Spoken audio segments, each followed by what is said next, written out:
This is Kathryn Goetzke, host of the Hope Matrix podcast. We are here to share science, stories, and strategies for how to hope. I'm the Chief Hope Officer of the Shine Hope Company, and Shine is the mnemonic for how we teach hope. So when we talk about hope, we talk about how we use stress skills, happiness habits, inspired actions, nourishing networks, and eliminating challenges, which are our thinking patterns that get in the way of our ability to hope. Hope is a skill. You can measure hope, you can teach hope, and you can start practicing skills to activate higher hope in your life today. And on this Hope Matrix podcast, we aim to bring in guests, experts in science, people with stories, and those that have strategies for activating hope in your life. Welcome, listeners, to the Hope Matrix podcast. I'm so excited to have you all listening in and share today one of really my icons in the field of hope, someone that I am so fortunate to know. And I've learned so much from over the years, and has a book called Learn Hopefulness, which you absolutely must read. Today, I have with us Dr. Dan Tomasulo. Dan, thank you so much for joining today. Oh, Kathryn, this is absolutely my pleasure to be here and just chatting about all the things you're doing and all the new science and all that stuff. I'm so glad that we can do this today. Oh my gosh, me too. I don't even know when it was. I was trying to think of when it was that we met. Maybe, actually, no, I just remembered through the World Happiness Agora. Yeah, that was it, right? Exactly, Yes. right. Lewis introduced me to you, and I just have been in awe ever since of everything you're doing. Can you start by just sharing more about where you're at, right? Your background, your history, what you're doing at Columbia. So let people know I can do you justice. Well, I was born in way back. way Yeah. back, way Yeah, back, way back. Yeah, a few years ago.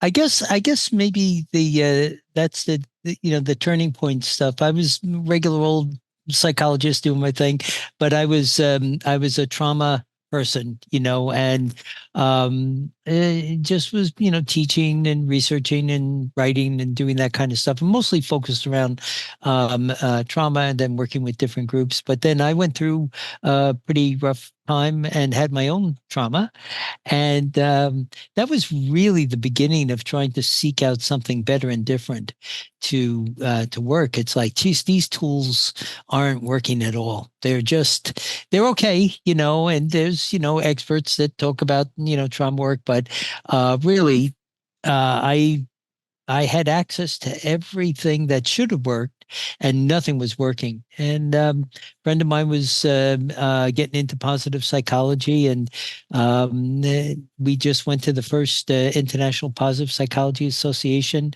meeting with Marty Seligman at UPenn, and it was like pretty close to a religious conversion, I think. That just turned me on to the science and what they were doing. And it was, then I went back and took a master's. I already had a doctorate, but I went back to study positive psychology with Marty at MAP. And then, after I graduated from that program, he invited me to be on the faculty and be his assistant. So I've been that for the last, I guess, 12 years or so now. And along the way, he recommended that I come to Columbia. One of his former students, Dr. Lisa Miller, runs this program here. She invited me to first teach a course, and then I guess about 4 years ago now, invited me to run the department. So it's just been like that kind of path. And along the way, just having access to Marty and all the things that he was doing. And obviously, he had learned helplessness. And when he was talking about the new theory of the hope circuit in the brain, I remember being at that lecture and thinking, oh, it's time to write Learned Hopefulness. And that was like maybe 6, 7 years ago now. So that was huge. That was a big turnaround. So kind of positive psychology now, deep into hope. Yeah, Stephen to Hope. I love it. And for those that don't, first of all, know who Marty is, can you talk a little bit more about Marty Seligman and his work and just Sure. Well, there's been very few psychologists whose pure research and work and writings have been able to really shift the course of a science. And what's amazing about Marty's work is that he's done it twice already, and he's probably on the verge of doing it again. But he did the research on learned helplessness, which was showing that helplessness was a learned phenomena. And in doing that, it changed the way we think about depression. And it was worldwide when he published that in the mid 70s. It was a blockbuster because people were hungry for other treatments, needed ways to shift our thinking about depression. And in learned helplessness, he was able to show that if you're helpless in one situation, that it transferred over to another situation. And in that research, it blew people away because it wasn't behaviorism, it wasn't psychoanalysis, it wasn't anything other than a learned experience.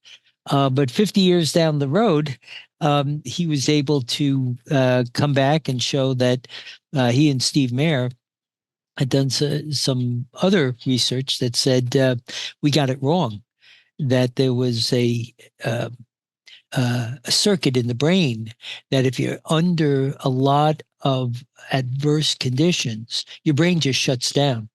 And when it does, you're not learning anything. You're just not responding. And that what helps people get out of a bad space is making a risk assessment. Can I do this now? I couldn't do it then. Could I do it now? And the people who were able to do that had tremendous hope and expectation of being able to influence the future. And so he called that loop in the brain the hope circuit. And again, that was, he wrote a book called Learned Helplessness. Then about 15 years later, he wrote a book called Learned Optimism. And then there was no turning back, so now it's all about showing that there's a real super science behind hope. yeah. Oh my gosh, I love that. Get in a little bit to the positive psychology. Like, what does that even mean for folks listening? If you take a look at the history of psychology, we were following the medical model. When psychologists kind of came on the scene, we were looking for trying to get some status, and who had the status but the physicians. So what was their model? Their model was basically triage. If you treat the symptom and it goes away, then it's been cured. So we followed a very similar model where somebody comes in if they're complaining about anxiety or depression, and we take that away, then we done good. Except that didn't work and hasn't worked and won't work because if you look at the rates on depression as an example, 80% of people with depression relapse. So even though the research could show that the treatment worked, the relapse rates a month out, 2 months out, 6 months out, a year out were through the roof. So it meant that we could show that something worked, but it didn't stick. But now they started, what Marty really said is what psychology was doing wasn't good enough. And he was president of the American Psychological Association. So when he spoke, people really listened to it. And he said, if we take away somebody's depression, that doesn't mean that the depression is cured. It just means that they're not depressed. What I like to say is that not being depressed isn't the same as being happy.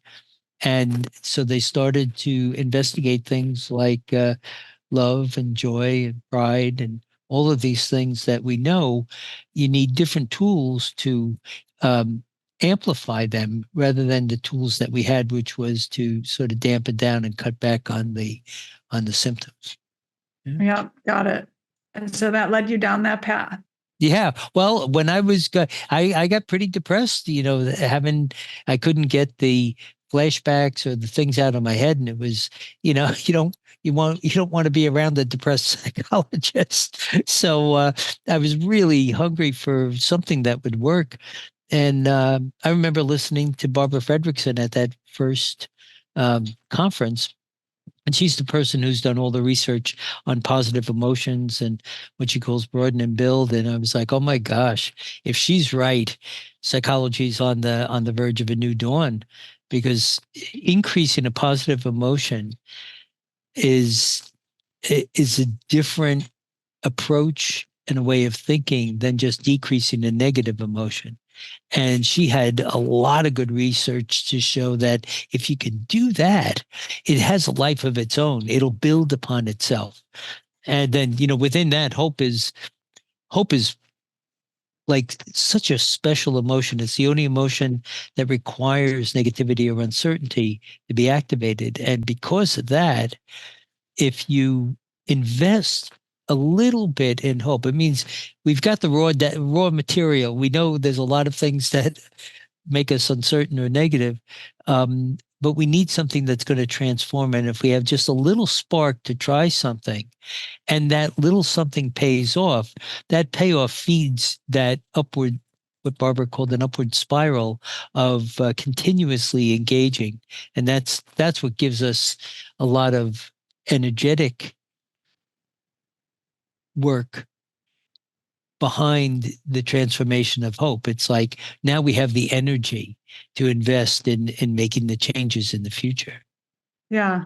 So talk a little bit more about what you mean. What do you mean we need a little bit of negative? Like it takes both negative and positive. Yeah, if there's a saying in Buddhism, no mud, no lotus. And when I wrote a book after they learned hopefulness called The Positivity Effect, and in there I was talking about how manure is one of the better fertilizers, and the editor came back and said, "Could you like clean that up a little bit? Like, don't just." I said, "But it is. It's one of the best fertilizers." He said, "We'll find out why," and I did, and it's because it has nitrogen in it. And so the stuff that is negative or we see as difficult or something that isn't wanted, it might actually have the potential to make us grow. So, no struggle, no growth, right? Every developmental principle has crisis and commitment, struggle and growth behind it. If you've ever watched a 10-month-old tried to stand up, this is drive to stand, but they're wobbly about it, but they don't give up, right? They keep coming back and coming back, and they know that something good's going to happen there. And that's kind of like having something uncertain or negative, because if you didn't have that, you wouldn't need hope, right? So having something that's negative, uncertain, dysregulating, any of those kind of things is what calls hope into play. Even if you go back to Pandora and Pandora's jar. It was actually a jar, not a box, right? She had all the evils in that jar. And when she let them out, the one thing that she kept in the jar, which was in with all the evils, was hope. A lot of ways to interpret that, but it means that hope lived with all the worst things. So it kind of knew all its habits, right? And yeah, so I think the research is kind of cool because it's the only positive emotion that requires something unpleasant, uncertain, negative in order to be activated. Joy doesn't need that. Awe doesn't need that. So that makes it kind of fascinating because it's a transformational emotion, a transformational state, and ultimately a transformational trait. Absolutely. Yeah, I feel like it's the thing that gets us back going in that direction. Like if we can get to hope, we can get to all of the other things. Yeah. When I was with my company, the Mood Factory, and I was focusing on these other mood states, I realized I can't do that until I first have hope. It's Yeah. really a precursor to so many things. And so to me, figuring out how to teach hope became the most important thing I could try to figure out. Yeah, and you've done such a marvelous job with that. There's so many avenues now that you've brought hope to places that weren't thinking about it. Bringing it to cities, bringing it to the educational institutions, to children, and I think that's what has to happen. I think your work is so essential because once we have the science, then the next layer, and maybe perhaps even the toughest layer, is getting people to recognize this. There's something you can do about this. You just have to wait for it to come to you. You can go to it. Absolutely. Yeah. So what is your definition of hope? When you think, fun, I mean, a lot of scientists define it in different ways. I have my own way of defining it. Yeah, I really see it. The short version, I guess there's a lot of versions, right? The short version is that it's a desire to have an influence in the future.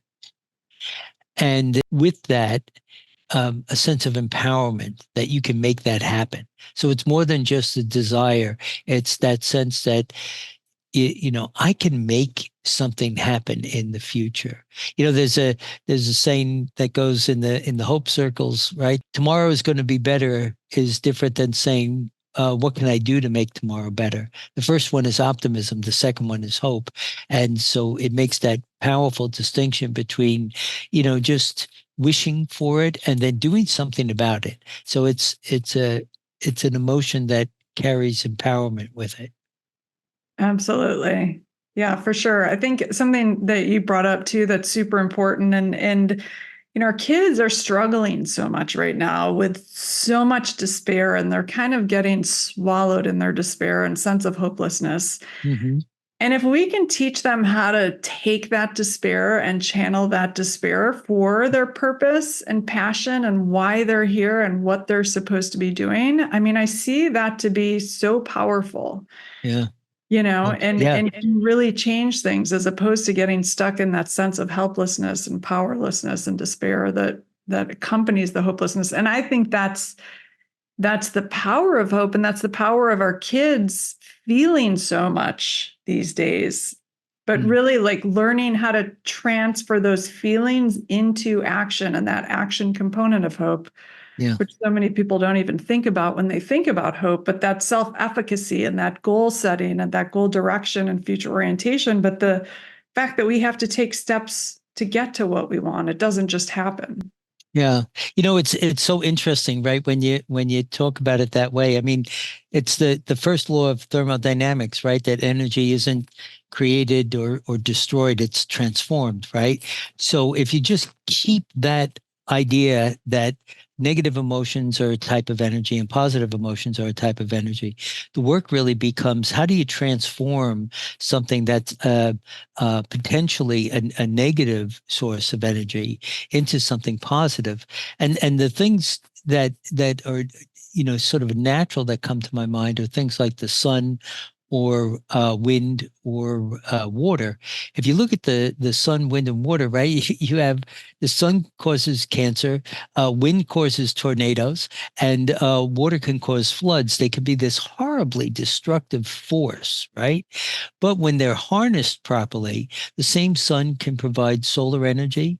Water can turn a turbine to provide electrical energy, and wind can turn a windmill and provide energy in that way. It's just like being prepared for this force in a way that converts it. Oh my gosh. I've never heard you say that. And I love that. I make things up all the time. Just make stuff up, Two more Oh my cups of coffee. I'll,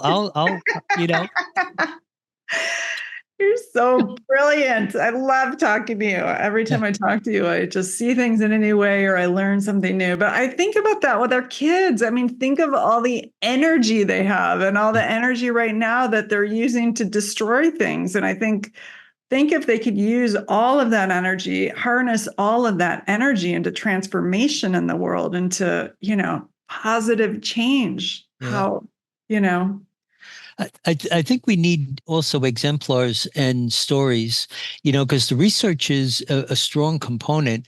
But I really love when there are heroes of hope and exemplars that can say, I went through this. I'm like you, and I used this in this way and I became that, because what kids really need in particular are exemplars, and not exemplars that are just super figures, but exemplars that they can relate to, and then see that transformation and not have it be fantasy, but have it be a roadmap, a way that they can transform as well. Yeah, absolutely. I'm glad you brought that. We have that in our teen program. Yeah. We have our Hope Hero templates. We share them what specifically to look for in their heroes and how they manage their stress responses, what kind of happiness habits, what were the, goals they set, the network. So we have it very well laid out now so that they can do that. I agree. I mean, we learn best from people that have gone through it. Yeah. Similar It's to one of the us. things I love about your program, because it reaches them right where they're at. And there's a saying. It's often used in a negative way, in 12-step programs. When you point the finger at somebody, there are three pointing back at you. But the truth of the matter is, the origin of that is. Actually, where it could be anything. So when you identify an exemplar, it's really identifying the characteristics and strengths that are pointing back at you, so that you can acknowledge that, take credit for that. And it also gives you, again, a roadmap about what it is you want to work on. Yeah. Oh, I love that. I haven't heard you say that either. I'm making stuff up all along Right. the No, way. I gotta have you on every week. Yeah, I've been in recovery. It'll be 20 years this year. And I know Yeah. that, yes, finger Yeah. pointing. I know that, but I haven't thought of it in the positive way. So I love that. That's great. Yeah. It's interesting. I'm blessed to have a couple of Jungian scholars on my faculty staff here, and whenever I love Jung, but when I get stuck sometimes, I said, "What did he mean when he said this?" But one of the things that really impressed me about Jung's work when he wrote about the shadow, which is this sense of kind of projecting out where the negative thing is. There's one sentence in all of his work. He said, and I believe this happens in the positive way, and he called it the white shadow, or the golden shadow, where all of the positive things that are inside of us that are either latent or hidden or not fully developed or just in evolving, we're going to spot that in somebody else. And if we can sort of identify that with a little bit of clarity, what is it that you like about X, Y, and Z? That really does awaken a path.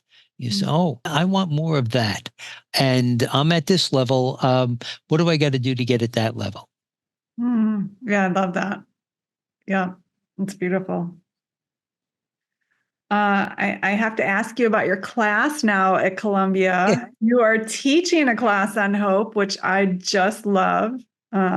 Anytime hope science gets elevated anywhere, I have to believe this is the first class taught at the university setting around Yeah, hope. yeah, Professor, I mean, it's yeah. Certainly in the states that I know of, that's for sure. Um, and I was really surprised, after Learned Hopefulness came out. The Dr. Miller said, you should put a course together around this. And I was like, yeah, well, that makes a lot of sense, because the research is so specific. Positive psychology is broad. This is on one emotion and one trait, that kind of thing. But my goodness, there was certainly enough research on it, and I decided, well, let me try it. Let me put it together. And I had a TA at the time who I was, trying to get her opinion about it. And she said, well, I think it's a great course, but you have hundreds of readings. and you might have to cut that back, because it's only a 6-week course, and in the summer we meet twice a week. She said that might be a little, and I said, oh, yeah, right. I said, but you should read this, or they might. So she was great. She was very helpful, because she was like, make about 25 to 30% of them required and the rest recommended. And I was like, oh, that's great. But I've been very surprised. The students have been really drawn to it. To my amazement, they're reading lots more than they need to just get through the course. They find it fascinating, and I think the cool thing about Hope is that it doesn't matter if you're going into medicine or education or business, or it doesn't matter what you're going into. Hope really and science of it, the application of it, is really essential. Yeah, absolutely. So, yeah, you share a lot of the studies that have been done throughout the world around hope and outcomes. Is there anything that surprised you around hope and in what you teach or Yeah, it kind of blew me away. You get used to seeing things that are just reiterations of something that's been done or a slight extension, that kind of thing. But there's been a couple of pieces that were just, real pause for thought. And the one for me was when they analyzed all of these factors. Everybody's forever tried to figure out what makes therapy work, what's the best way, and and the training of the therapist, and and they sometimes refer to it as the structure of magic. They don't really care what the therapist is trained in. It's just if they're good at it, you'll see a good change, whatever. But they keep trying to find out the magic bullet.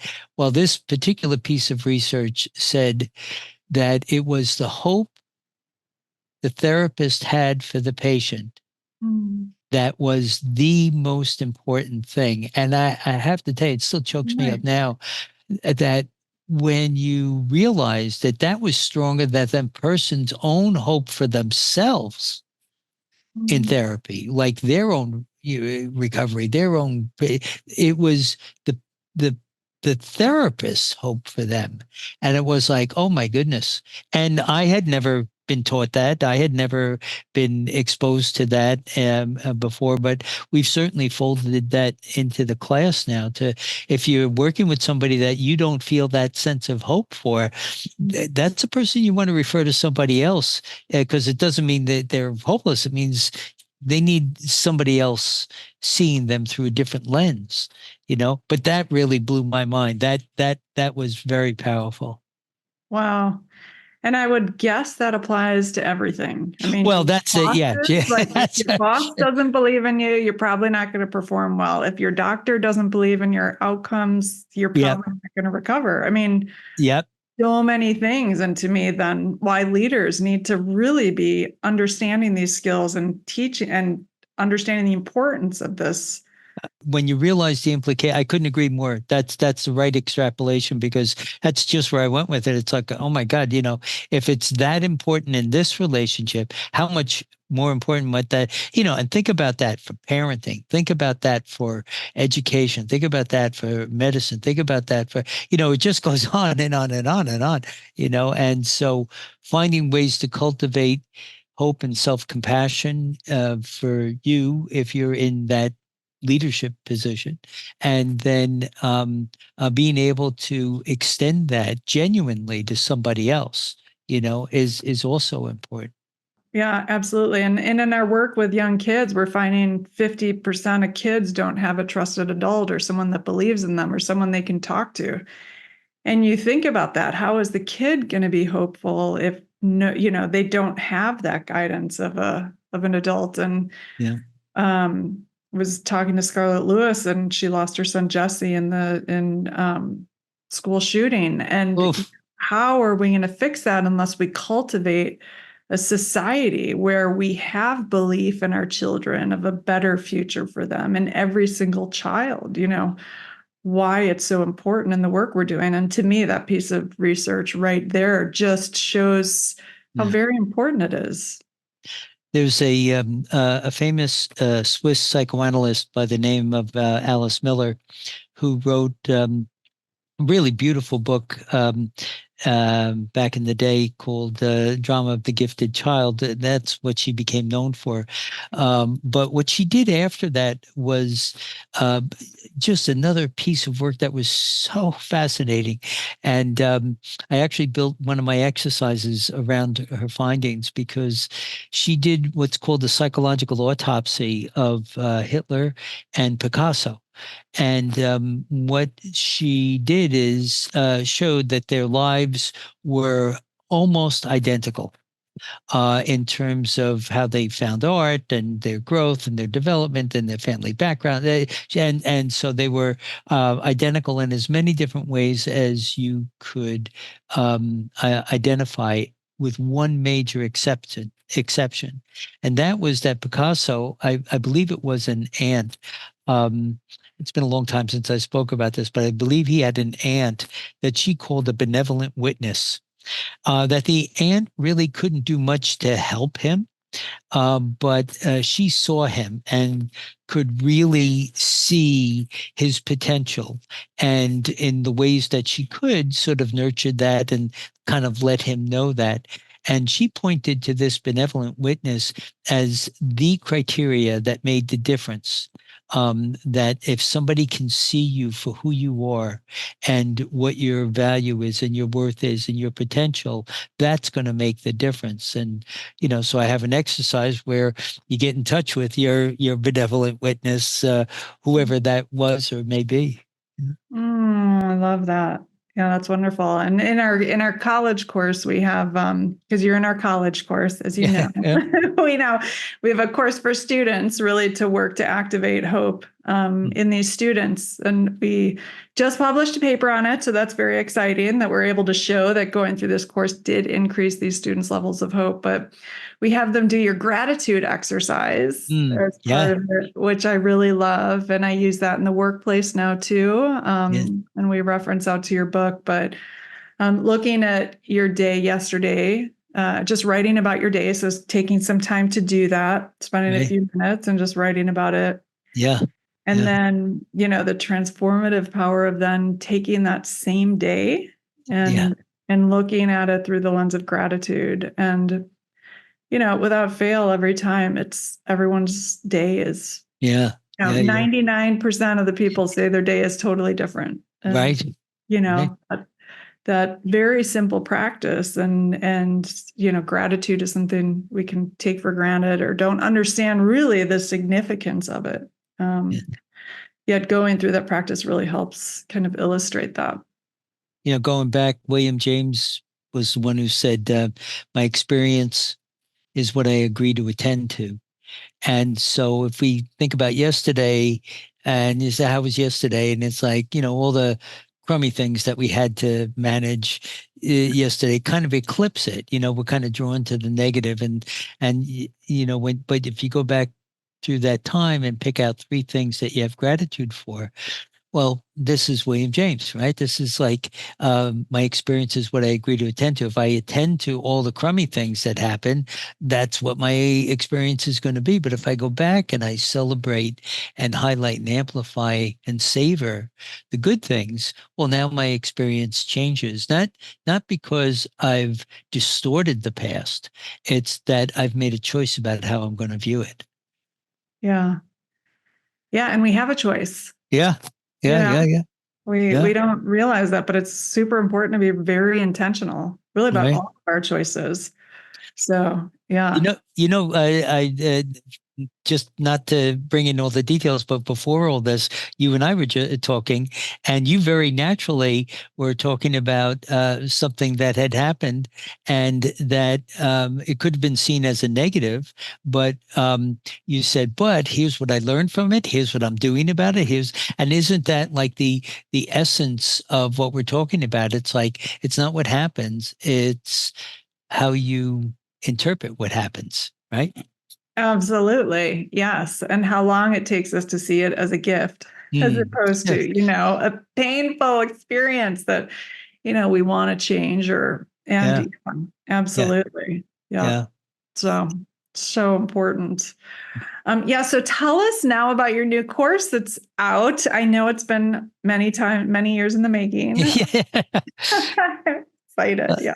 Yeah, there's so the course on hope is really helping people learn the mechanics of how you can cultivate hope, and just to not to give you the whole course here, but it's Snippets. although I could do the Yeah. whole, it's just about a framework that it's hard for folks to jump right to this idea, for the most part, that they can make hope happen, kind of thing, right? But just like we talked about now, when you start with gratitude, about reflecting on the things that have already happened, that you can look through the lens of gratitude and change your way of thinking about them. Well, what we've learned in the course of studying hope is that there are interventions that deal with the past, there are interventions that deal with the present, and interventions that deal with the future. So gratitude is typically about something that has happened in the past. Somebody opens a door for you and you say thank you, or you might have gratitude or appreciation for something in the moment. So that's a there and then, here and now kind of thing. And then something like kindness or flow, or dispositional mindfulness, is about something that happens in the present. And hope, faith, optimism, intention, these are things about the future. So in this course, I help people learn how to scaffold and start building, learn how to cultivate more gratitude, learn how to cultivate more forgiveness, learn how to do any of the things that had to do with the past, because that's the past is like the low hanging fruit in positive psychology. It's sort of like the gratitude, it's already happened. What you got to go do is go back and remember it, savor it, bring it back forward. And the present, what we know is that the people who have more gratitude are, as an example, kinder. They're more present and they're looking for ways to be kind. So now what we know is that if you have gratitude and kindness, that sort of leans you into the future with hope. So these are a series of exercises that people do that awaken them to the idea that hope is viable. It's as you say, right? Hope is teachable, right? That should be the mantra. That should be a bumper sticker on every car in every country. Hope is teachable, Yeah. right? Work on that. Absolutely. So that's important. Yes. that's Yeah. right. You take the course, we'll send you a bumper sticker. That's right. Yes. Not really, but Not really. Right. Yes, that's it. Yeah. That's right. That's a future right. projection. Right. Yeah, you can buy a bumper sticker. Maybe. Unless that's one of Exactly. our bigger courses. Right. Yeah, so how can people learn about your course? Probably the Yeah. easiest way is my website. It's just dantomasulo.com. And there's, all the things that are on there. And I have a blog called Hope Habits that has all the different components. And so, the course is just, one thing that kind of pulls all these things together. But I feel very strongly about trying to get all the different principles out there. And blogs are just really easy way to do it. They're free, they're accessible. So Mm. um, that gives people access, and gives them a way to, if they opt in for the newsletter, then roughly every 4 to 6 weeks we send out something with either new research or new things that are going on. Yeah, that's amazing.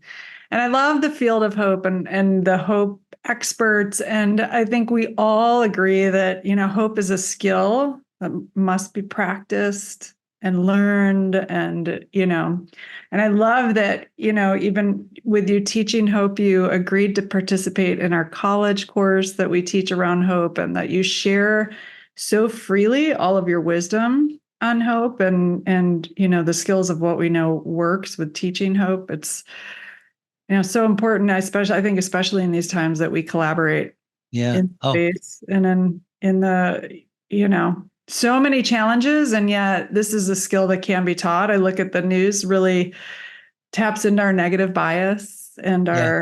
a propensity to lean towards hopelessness. And so it's important that we be intentional and feed our brains with the research on hope and the skills on hope and the things that can really help amplify hope in our lives. So, and you have so many resources to do that. And, you're just an incredible expert in this field and in the field of positive psychology, and have been just a champion of hope. And I'm so grateful.